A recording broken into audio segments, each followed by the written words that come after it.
The TUC, a good while back now, had produced a paper which they also called the Levelling Up paper, which was about the role of state aid. And they came up with, or we collectively through the TUC came up with 5 principles that any post-Brexit state aid regime should adhere to. And so this is for a trade unionist perspective, and I think it's the right starting point. What is it that we should be seeing, and then what is it that we're asking our parliamentarians therefore to do on our behalf, and to deliver the political response that we'll be busy doing the trade union response. So 5 principles.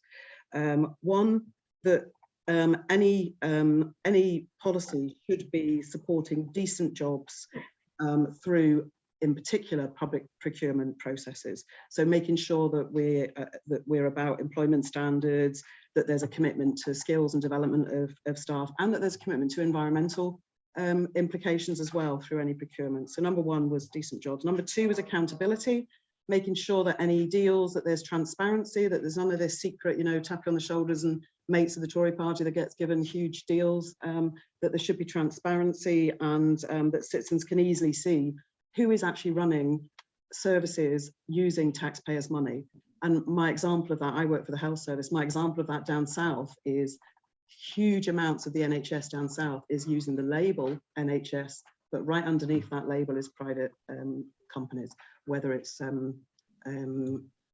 Richard Branson stuff, or whether it's Serco, or tons and tons and tons. So that kind of example of it's not transparent, it would give you the impression that it's the NHS as we know it, publicly funded. So accountability and transparency. The 3rd principle is about making sure that funds are being used to support regional and national developments, and making sure that those kind of funds for development is delivered in a partnership way, and that trade unions are around the table. So that was the 3rd.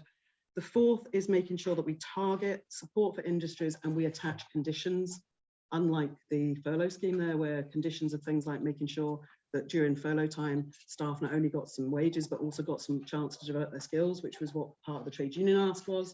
So those kind of conditionality, that if funding is going in supporting industries, it's on the condition that they employ people on decent jobs, that they do contribute to the UK economy, that they are paying fair tax, they are contributing to the tax base.